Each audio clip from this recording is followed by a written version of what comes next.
दोस्तों आप देख रहे हैं एंटरटेनमेंट उम्मीद। दोस्तों बता दें खेसारी लाल यादव और तीन अपडेट खेसारी लाल यादव के एक साथ लेकर आया हूँ। दोस्तों पहला बता दूँ, खेसारी लाल का आज की मूवी का सॉन्ग है ललकी टुकलिया एंटरटेन रंगीला से रिलीज हो गया है दोस्तों शाम 7 बजे, जो काफ़ी बवाल सॉन्ग है दोस्तों। तो देखें और बता दें स्पीड रिकॉर्डेड भोजपुरी चैनल से एक नया सॉन्ग खेसारी लाल का काफ़ी बवाल वीडियो लुक है, जो बहुत जल्द सॉन्ग आएगा उस चैनल से दोस्तों। बता दें खेसारी लाल के एक और है जो ग्लोबल म्यूजिक जंक्शन से पपीता सॉन्ग है, जो चैता सॉन्ग रिलीज हो गया है दोस्तों सुबह 6:30 बजे ग्लोबल म्यूजिक पर, जो काफ़ी कमाल मचा रहा है दोस्तों।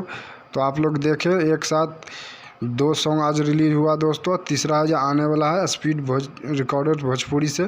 तो वीडियो कैसा लगा दोस्तों? अच्छा लगे तो लाइक और शेयर जरूर कीजिएगा। कुछ कहना चाहे दोस्तों तो कमेंट के जरिए बता सकते हैं दोस्तों। अगर मेरा चैनल को सब्सक्राइब न किए तो चैनल सब्सक्राइब कर लीजिएगा दोस्तों, ताकि खेसारी लाल का न्यू सॉन्ग के बारे में सबसे पहले आप तक खबर पहुंचेगा दोस्तों। तो कुछ कहना चाहें तो कमेंट के जरिए बताएं दोस्तों। फिर मिलते हैं एक नई वीडियो के साथ नई जानकारी के साथ।